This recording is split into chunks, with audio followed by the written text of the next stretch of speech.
प्रभु आप हमें अपनी सेवा के लिए इस्तेमाल करो प्रभु। यहाँ जितने लोग आए प्रभु, आप हम सब की दुआओं की ओर मुंह करो प्रभु, अपनी दास की ओर मुंह करो प्रभु, अपने दास को वापस लेके आओ प्रभु। हम आपकी क्योंकि मैं किसी से नफरत नहीं करता हूं, किसी मैन ऑफ गॉड के गिरने से मैं खुश नहीं हूं। वचन कहता है कि जब शाऊल गिरा तो दाऊद रोया। हमें प्रार्थनाएं करने की जरूरत है एक दूसरे के लिए।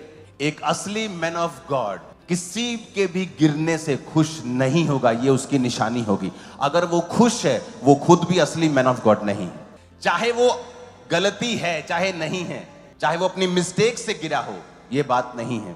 शाऊल अपनी मिस्टेक से गिरा, लेकिन दाऊद तब भी खुश नहीं था और उसने कहा, हे योनातन, हे शाऊल, तेरी तलवार, तेरी ढाल बिना तेल लगाए रह गई। यानी तू अनॉइंटिंग से बाहर हो गया, तू परमेश्वर की इच्छा से बाहर हो गया और तू मारा गया। और अगर मैं आपको वीडियोस नहीं दिखाऊंगा, अगर आप मेरी 1 साल पुरानी वीडियोस देखें 2024 की, आपको बता दिया गया था कि बड़े बड़े channels, Hindi news channels documentaries बनाएंगे। जाओ देखो 1 साल पुरानी वीडियो, मैं नहीं दिखाऊंगा, आप देखो। नहीं तो कोई बोलेगा कि मैं कोई नफरत कर रहा हूं या मैं कोई एजेंडा चला रहा हूं। जाओ चेक करो मेरी 1 साल पुरानी, आपको बताया गया था हिंदी न्यूज चैनल्स डॉक्यूमेंट्रीज बनाएंगे। उससे पहले मैं आपको एक स्टोरी बताना चाहता हूं। ये स्टोरी ऑलमोस्ट हम सब ने स्कूल्स में पढ़ी है। 2 बिल्लियां थी और वो दोस्त थी दोनों, और उनको रोटी का टुकड़ा मिला और वो रोटी के टुकड़े से लड़ पड़ी। दूर बंदर देख रहा था और बंदर उनके पास आया और उसने कहा, मैं देखता हूं क्या करते हैं। क्या किया उसने? तराजू लिया, रोटी का टुकड़ा लिया, दोनों डाले, एक थोड़ा भारी था एक थोड़ा कम था। तो बंदर क्या करता, थोड़ा सा इधर से खा लेता था। अब ये हल्का हो गया, ये भारा हो गया, कहता चलो ये भारा हो गया, अब इधर खा लेते हैं। फिर इधर का खाता था, फिर ये हल्का हो गया, ये भारा हो गया, और ब्रेड खत्म हो गई। सिख लोग और क्रिश्चियन लोग ये ध्यान रखें कि दोनों माइनॉरिटीज हैं।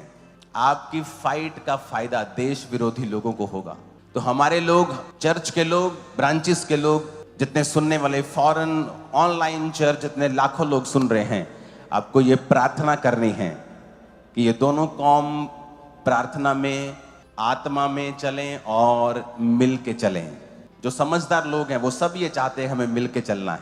जो आगे मैं आपको बता रहा हूं, हमें प्रेयर करनी है, एफर्ट्स करने हैं कि दोनों कौम मिलकर काम करें, पंजाब की बेहतरी के लिए काम करें। इस चर्च ने जो काम किया मुझे बताने की जरूरत नहीं है।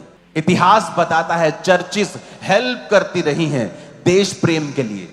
जाओ इतिहास पढ़ो। जो लोग ये कहते हैं कि अंग्रेजों ने शासन किया, इतिहास पढ़ो।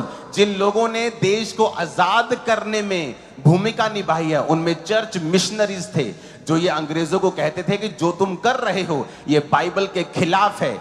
हम इन लोगों के साथ हैं, हम भारतीयों के साथ, हम इंडियंस के साथ हैं। महात्मा गांधी के साथ अगर आप सर्च करेंगे, आपको क्रिश्चियंस लोग भी मिलेंगे जिन्होंने लड़ाई लड़ी थी। क्रिश्चियंस आपको देश के खिलाफ एक्टिविटीज में नहीं मिलेंगे, वो आपको समाज की हेल्प करते मिलेंगे।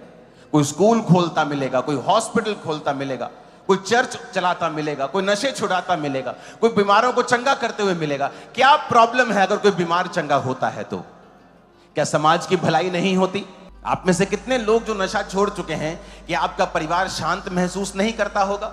जब एक आदमी गवाही देता है कि मैं चर्च में गया और मैंने नशा छोड़ दिया, उसके अंदर एक आस पैदा होती है कि अच्छा, परमेश्वर ने तुम्हें आजाद कर दिया।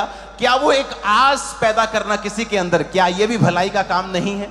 चर्च एक भी बुरा काम नहीं कर रही, एक भी देश विरोधी काम नहीं कर रही, एक भी समाज विरोधी काम नहीं कर रही। इसलिए चर्च आशीषित है, इसलिए परमेश्वर आपका ध्यान रखता है, इसलिए वो हमें ऊंचा रखता है, इसलिए वो हमें आशीषित रखता है। क्योंकि जहां चर्च है वहां रोशनी है। अगर तुम मसीह में अच्छी तरह से चलोगे ना, तुम एक रोशनी हो। तुम मुंह खोलोगे, जीवन जल का सोता तुम्हारे मुंह से बहेगा। तुम जिस जगह पांव रखोगे, परमेश्वर ने कहा उस जगह को परमेश्वर आशीषित कर देंगे।